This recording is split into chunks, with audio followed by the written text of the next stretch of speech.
You know those dresses that you have hanging at the back of your closet and you don't wear them because they fit awkwardly or they're just too meh? Today, we're going to fix them in the quickest and easiest way possible, and we're even going to figure out how to add pockets to them.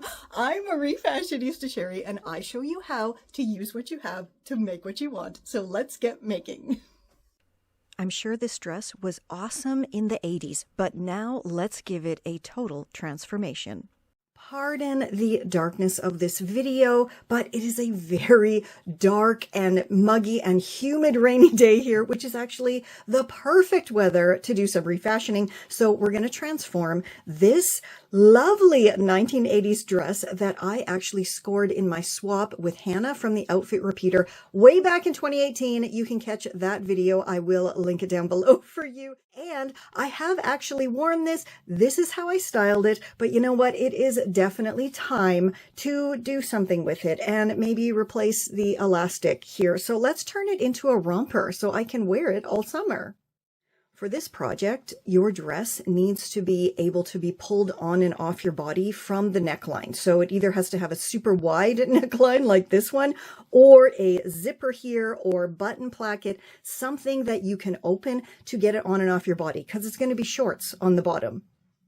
Next, you want to grab a pair of shorts or pants or trousers or even a romper that you may have that has your ideal waist height. And you just figure that out by putting the dress on, seeing where the waist of the dress hits your body, and then grabbing a pair of pants that has that same kind of waist height to it. These are the ones I actually turned into awesome lace bell bottoms. So if you missed that tutorial, it will be linked down below for you.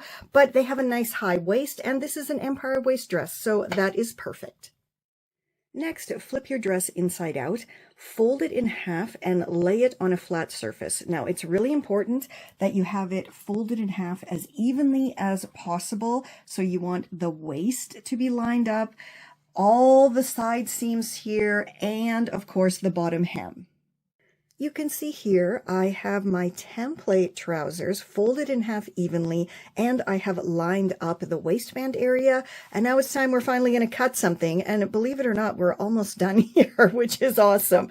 Also, quick refashionista tip, remember to cut less than you think you need, especially with a project like this, because it's much easier to cut more than it is to try to have to add fabric back on. Because I have a long torso and regular rompers never ever fit me, I did move down my pants waistband just a couple of centimeters here just to make sure I'm going to have enough space. So now we can finally cut, and all I'm going to do is a really gentle kind of curving semicircle following this folded gusset crotch area of the trousers, and then I'm going to go chop out the bottom part here for the split to make the shorts. And when we open everything up and lay it flat, we have something that looks like a giant keyhole here in the center, which is exactly what we want. Now we're going to totally ignore this part for now and just stitch straight down on either side here to the bottom hem to create the legs. The side seams here are all stitched and looking lovely, if I do say so myself. So now it is time to finish this off, and all we have to do is stitch this open area together. But there's a specific way we have to do that. So you want to take your two freshly stitched inseams here and line them up, and then flip everything around like so. So you want to have one leg is facing up, the other leg is on the bottom. And when we unfold one of the legs, you can see here's our ginormous hole in the center. So we gotta fix that up. And all you have to do here is grab those two sides and make kind of a lovely little half circle smile shape, and then go stitch that together and it will be closed. What I always like to do is grab one of the legs and pop it inside the other leg with the right sides facing, and those freshly made inseams lined up. and shake everything down. And then all you have to do is go stitch that open edge together. And when we pull that leg out, look at this, we have 2 finished legs. Now, because my dress was a pretty generous A shape here on the skirt, I'm going to put it on and then figure out how much of this excess fabric I need to get rid of, but it's very simple. All I'm going to do is simply stitch down at a gentle angle to the crotch area here and then chop off the excess. And my groovy romper legs are now finished and looking absolutely awesome, but I think I need to replace the elastic because this elastic from the 1980s is totally shot, and I don't think you need a big tutorial on how to do that, right? All I'm going to do is open up the little seam in here and take out the old elastic and put in the new elastic.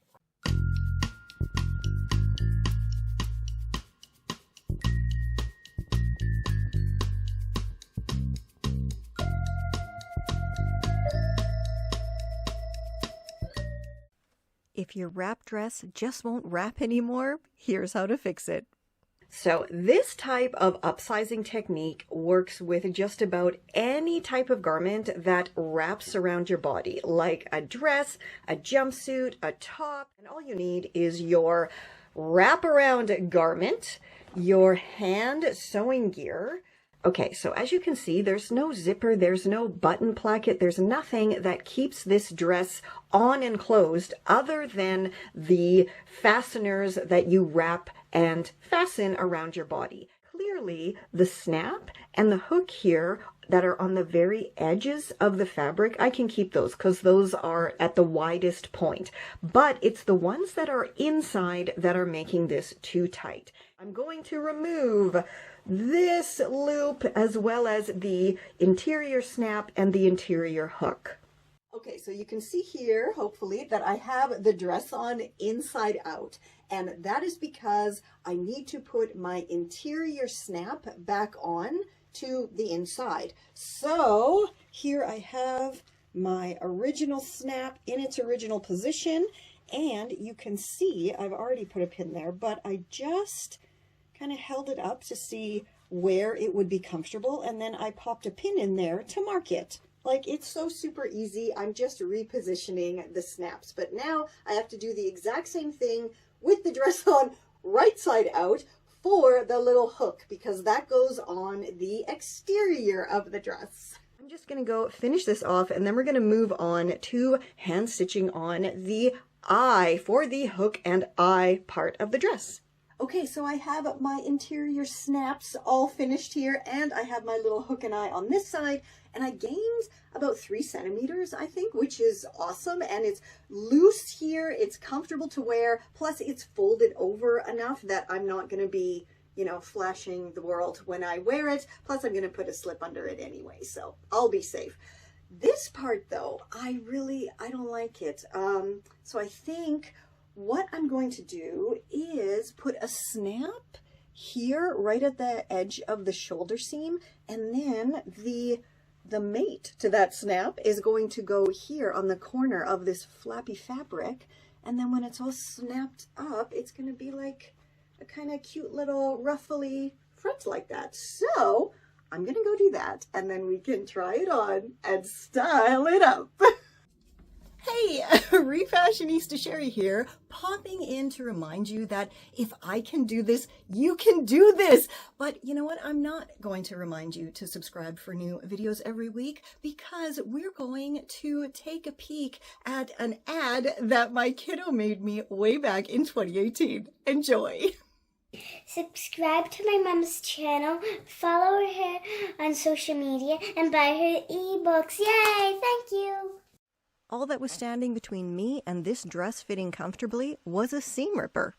All you need is a dress that has a too tight elastic or shirred waist area, plus your trusty seam ripper. This is a super simple upsizing project, truly. All you have to do is remove these elastics. And I mean, if you only have one elastic, it's even simpler.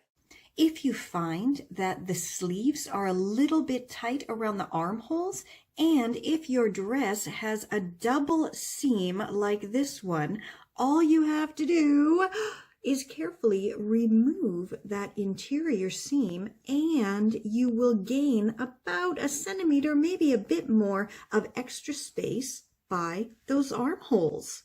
Once you have all of the elastic removed, go ahead and give that waist area a nice press or steam with your iron or steamer to get rid of all of the wrinkles, and your dress is ready for action. It so amazes me that by simply removing that elastic waist, I have gained a minimum of a size, probably 2 sizes in this dress, plus taking out that little secondary seam in the sleeves really gave me a lot more freedom of movement too.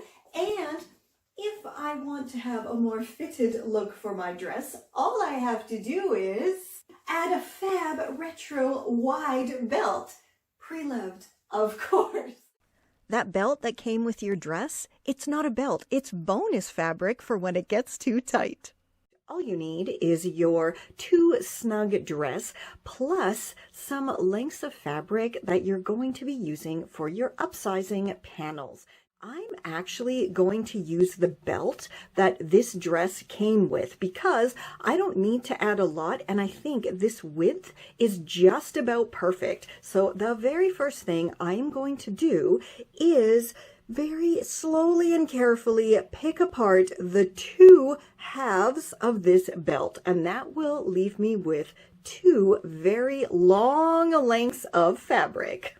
Okay, so I have the dress, and I think I figured out how I can insert my 2 belt pieces all the way down the sides to make it fit me better. Now, I think the best thing to do is to remove the sleeve cuffs and then simply unpick this seam that goes from the sleeve cuff all the way down to the bottom hem of the dress, and then I should simply be able to add in my side panels, reattach the sleeve cuffs, and then hopefully it's going to be done.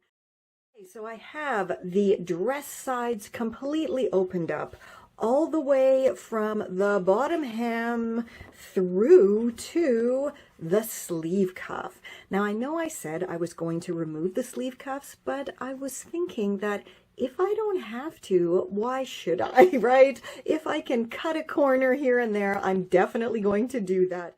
Okay, so I have my dress flipped inside out, and I think I'm going to start at the cuffs. So I'm just going to line up the folded edge here of my little insert with the sleeve cuff hem. And this is totally non-fraying fabric, which is fabulous because it means I don't have to fold over edges or try to finish off the edges. It's not going to fray. I mean, this is definitely from the 80s and it hasn't frayed at all yet. So I think it's pretty safe to say it's not going to fray. All right, so now that I have that part lined up at the sleeve cuff, I'm just going to line up the rest of the raw edge here, and now I'm simply going to go stitch this together all the way down through to the bottom hem. Okay, I have the first side stitched on, and it looks pretty awesome if I do say so myself. Plus, I actually managed to give myself, say, another 3 millimeters here in addition to this. So I think this is going to fit me perfectly. Plus, I'm going to have a little bit of room once it is all stitched together. So now I'm simply going to go and fold that back over, line up the edges once again, and then stitch the other side together to the other side of my dress, and then repeat the whole process once again on the other chopped open side. So I now have both of my side inserts all stitched on, and it came out absolutely fantastic. Of course it did, of course. And even here underneath the arm, it is perfect all the way down the sleeve. And of course, right at the cuffs. How great did that come out? And I'm sure you want to see what it looks like on the inside here, especially at the cuffs. So you can see here, I just kind of trimmed that little bit of excess that was here on the sides. and it's absolutely perfect. I stitched the top bit here, and it's now just, I mean, I don't think you can get any better looking than how this looks here. I am so pleased with this. It is a little bit extra puffy here on the cuff, which is wonderful. So now let's go try this on and style it up. And because every dress deserves to have pockets, let's add some. Okay, so because my dress is too long, I have marked the desired length that I want, plus about 1 centimeter to 2 centimeters of seam allowance. Luckily, it is below this second last button, so I can really easily chop on through and then just hem it up, and then I'll have my perfect dress length. So I have hemmed up the bottom here, and because I am me, I also added a length of vintage lace all the way around the bottom hem. So now let's get trying to make those pockets. Okay, so to make my pockets, I think the easiest thing to do is to grab a garment that has the shape of the pockets that I would like to make. I have that inside out, just grabbed a scrap piece of paper, and I'm simply going to trace this pocket. Doesn't have to be perfect at all. And now I'm going to cut that out, and I have my pattern for my pockets. Okay, so I have the chopped bottom part of my shortened dress, and I have my lovely pocket pattern. And I'm just going to fold my fabric in half. You could also fold it in quarters, like fourths, so you have 4 layers. But because this fabric is really slippery, I think I'm just going to do 2 pocket sides at a time just to be safe. Okay, so I'm going to pin this pocket pattern in place, and then I'm going to chop it out and then repeat the process on this side of my fabric, which will then give me 4 pocket pieces. And I now have 2 pieces for each pocket, and they're not cut perfectly, but you know what? These are interior pockets. It's really not that big of a deal. And I'm, of course, going to be stitching them and trimming off the excess fabric anyway. So that's what I'm going to do now. And yeehaw, I have a pocket. This one I have already flipped right side out, but absolutely, look at that. That is a lovely, generous sized pocket. Perfect. It will actually hold something other than, you know, maybe a tiny little lipstick. Anyway, so I'm going to go and flip this one right side out and then press them so the seams are nice and flat. So as you can see, I have my dress on inside out, and the length is absolutely perfect. I love it. Now I also have one of my finished pockets on my hand. And again, I've never done this before, so we're just winging it, you know, we're just winging it. But I'm just gonna kind of hold it up to the dress to see where is it most comfortable for me. And I think about there. So I'm just going to pin it to the side seam, and then I'll have my approximate area where I need to insert the pocket. Okay, so you can see here I have my pocket facing the front of the dress. If it was facing the back, that would not be comfortable, right? Because this would get folded over and it would be bulky, that's not a word, bulky on the side of the dress.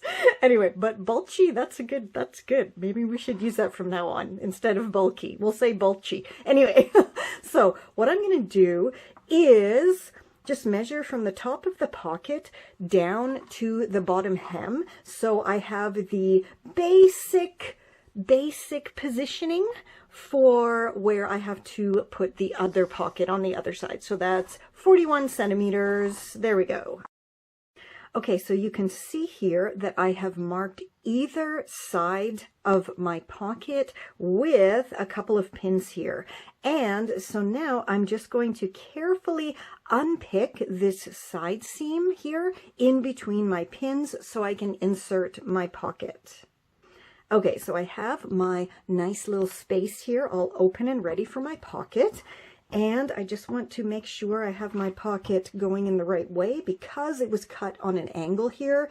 And that is specifically to make sure the pocket will be facing the front and downward. That's why there's this kind of gentle angle here on the side. Okay, so that looks great.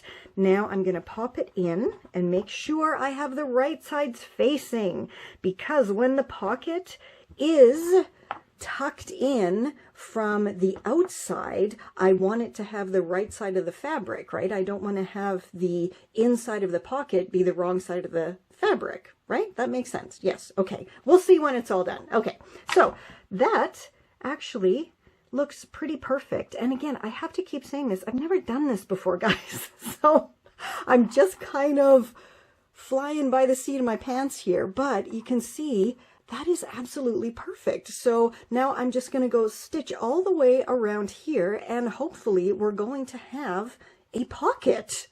Okay, the pocket is all stitched on, so let's flip it around to the right side and see. That looks pretty pockety to me. Look at that. There is my pocket. And you see what I mean now? That I wanted to have the right side facing the right side because, you know, if the pocket is ever pulled out, or you just see maybe along the edge here, it's, yeah, it's the same fabric and it's not the inside fabric. So yeah, that's perfect. I really can't believe that I did that. Now, this definitely needs to be pressed because, you know, it does. And then I'm going to go and repeat the whole process on the other side. And then we're going to try it on and style it up. And once again, there you have it. Yet another video proving that you truly can use what you have to make what you want. Let me know which of these tutorials you are actually going to use and make.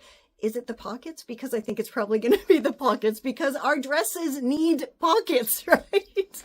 If you want to learn even more and go even deeper, I highly recommend joining my wardrobe revolution at refashionistasherry.com. And of course, you also need to become a part of my Refashionista crew by hitting that little join button. And then you get instant access to my sustainable style workshop, plus all the behind the scenes videos and some extra never before seen tutorials as well.